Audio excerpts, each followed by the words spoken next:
किसी गांव में दो भाई रहते थे। बड़ा भाई अमीर था। उसके पास किसी बात की कमी नहीं थी। छोटा भाई गरीब था, मेहनत मजदूरी करके पेट पालता था। एक दिन दोनों भाइयों में बहस होने लगी। बड़े भाई ने कहा, भले का भला नहीं होता। आज की दुनिया में भले को भीख भी नहीं मिलती। इसलिए दूसरे का चाहे बुरा ही क्यों ना हो, अपने भले की बात पहले सोचनी चाहिए। छोटे ने कहा, नहीं भैया, कष्ट औरों को हो, ऐसे में अपना भला कैसे हो सकता है। बड़े ने कहा, चल हम गांव में लोगों से पूछ लेते हैं। तेरी बात सही निकली तो मेरे पास जितना धन है वह सारा तेरा, और मेरी बात सही निकली तो जो तेरे पास है वह सब कुछ मेरा। छोटे ने कहा, ठीक है, चलो। और दोनों गांव में निकल गए। गांव में पहुंचकर एक से पूछा, दो से पूछा, तीन से पूछा। सभी लोगों ने यही कहने लगे कि आजकल भलाई का ज़माना ही नहीं रहा। भलाई करने वाला तो भूखा मरता है, भले आदमी का कहीं गुजारा नहीं होता। और जो बुरी राह पर चलता है वह खूब फलता फूलता है, धन धान्य से सुखी रहता है। अब छोटे भाई के पास जो खेत का छोटा टुकड़ा था वह भी शर्त में हार गया। अब वह दाने दाने को मोहताज हो गया। बीवी बच्चे भूखे मरने लगे।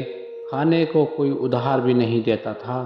वह अपने बड़े भाई के पास गया चावल उधार लेने के लिए। सोचा बड़ा भाई है, वह दे देगा।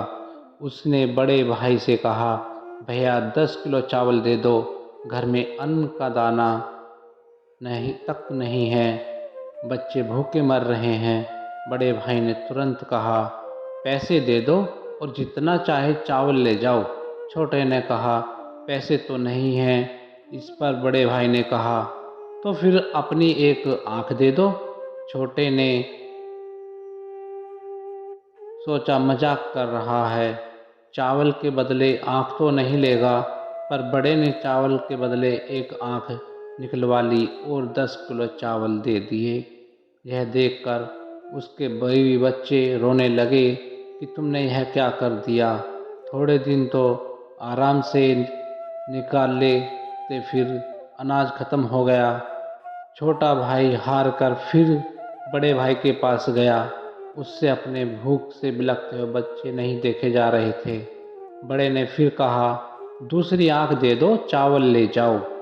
छोटे ने दूसरी आंख भी निकलवा दी और चावल ले आया। घर पर बीवी बच्चे देखकर रोने लगे, तुमने यह क्या कर दिया, अब क्या होगा। छोटे भाई ने कहा, अब मैं अंधा हो गया हूँ, लोग मुझे भीख दे देंगे तो मुझे सड़क के किनारे बैठा आना। दूसरे दिन से रोज उसकी पत्नी उसे रास्ते पर बैठा आती थी, जिससे उसका रोज का काम चलने लगा। एक दिन उसे बैठे बैठे बहुत देर हो गई। उसकी पत्नी उसे लेने के लिए नहीं आई। उसने बहुत समय तक अब उसकी राह देखी।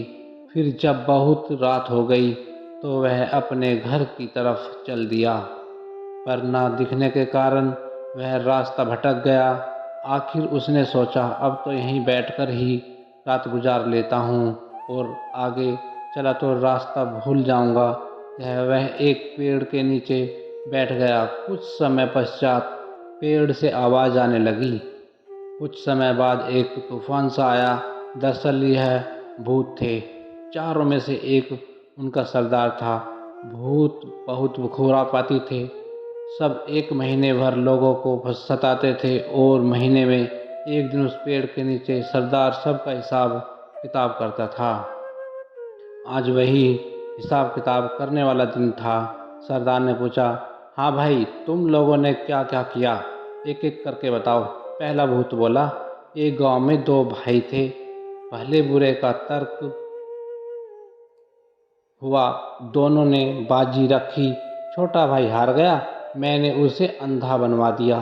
सरदार बोला, बहुत खूब, अब अंधा ही बना रहेगा, वह क्या जाने कि इस पेड़ की तली की ओस लगाने से उसकी आँख ठीक हो सकती है। दूसरा भूत, बोला, मैंने रामनगर ज़िले के सारे नदी नाले, झरने, तालाब, कुएं, बावड़ी सब कुछ सुखा दिया है। पानी के लिए हाहाकार मचा हुआ है। कई कोस तक पानी नहीं है।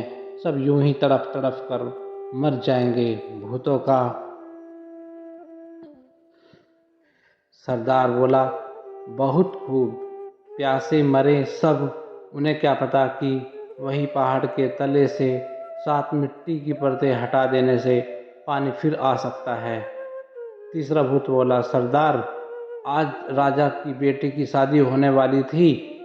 नगर में खुशियाँ बनाई जा रही थी, पर मैंने राजकुमारी को गूंगी बना दिया, जिससे उसकी शादी नहीं हो पाई। महल में मातम छा गया है। सरदार ने कहा, वाह, बहुत खूब। वह गूंगी ही रहेगी। किसी को क्या मालूम, इस पेड़ की झूमती जटा को पीस कर पिला देने से वह बोलने लगेगी। खैर चलो, 1 महीने बाद इसी दिन फिर यही मिलेंगे। एक तूफान सा उठा और चारा भूत चले गए। तब तक सवेरा हो गया था। अंधे भाई ने सबसे पहले वहाँ की ओस की बूंदें अपनी आँखों पर लगाई। उसको आँखें खो लौट आई। वह खुशी से झूम उठा। उसने जल्दी से पेड़ की जटा ली और घर लौटा। उसकी आँखें वापस आ जाने से सब बहुत खुश हो गए। उसने सारा किस्सा अपनी पत्नी को सुनाया और घर से निकल गया और सीधे रामनगर पहुंचा। वहीं की हालत देखी तो रोने लायक थी। सूखकर धरती फट रही थी। कहीं एक बूंद पानी नहीं था। हाहाकार मचा हुआ था। उसने पहाड़ के नीचे से मिट्टी की 7 परतें निकाली ही थी कि फिर कुएं, तालाब और झीलों में पानी ही पानी हो गया। वहाँ के राजा ने उसे अपार धन दिया। फिर वह राजा के महल में जा पहुँचा। जाते ही उसने कहा, महाराज, मैंने सुना है कि राजकुमारी गूंगी हो गई। मैं उसे ठीक कर सकता हूँ। छोटे भाई ने झट से पेड़ की जटा को पीसकर राजकुमारी को पिला दिया और राजकुमारी बोलने लगी। राजा बहुत खुश हुआ। राजा ने असरफियों से उसकी झोली भर दी, गाड़ी घोड़ा दिया और वह रहने के लिए एक महल देकर परिवार के साथ यहाँ आकर रहने को कहा। छोटा भाई धन से लदा घर लौटा। उसके परिवार में खुशी की लहर दौड़ा गई। बड़े भाई ने देखा कि उसकी आंखें भी आ गई हैं और इतनी दौलत भी। वह ईर्ष्या से जलने लगा। उसने छोटे भाई से माफ़ी मांगी, गड़बड़ाया कि उसे भी राज बता दे। छोटे भाई को दया आ गई। उसने सारा राज बड़े भाई को बता दिया। बड़ा भाई भी उसी जंगल में गया, उसी पेड़ तले बैठा। फिर वही तूफान आया और भूतों की आवाज़ आने लगी। लेखा जोखा होने लगा। भूत कहने लगे, जो किया कराया था सब पर पानी फिर गया। जरूर किसी ने अपना भेद सुन लिया। भूत जब पेड़ से उतरे तो बड़े भाई को बैठा पाया। बस फिर क्या था, झट उसका गला घोंट दिया और बड़ा भाई वहीं मर गया।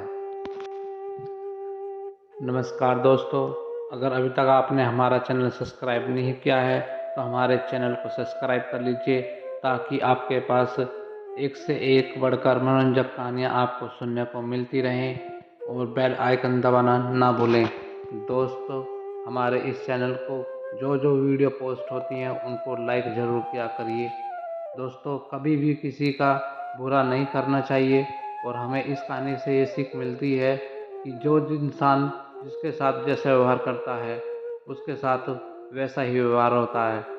इसमें थोड़ा टाइम लग सकता है, भगवान की दृष्टि पड़ने में टाइम लग सकता है, परंतु एक दिन वह सफल जरूर होगा। मिलते हैं आपसे एक नई वीडियो के साथ, एक नई उमंग के साथ। तब तक के लिए दोस्तों, राधे राधे।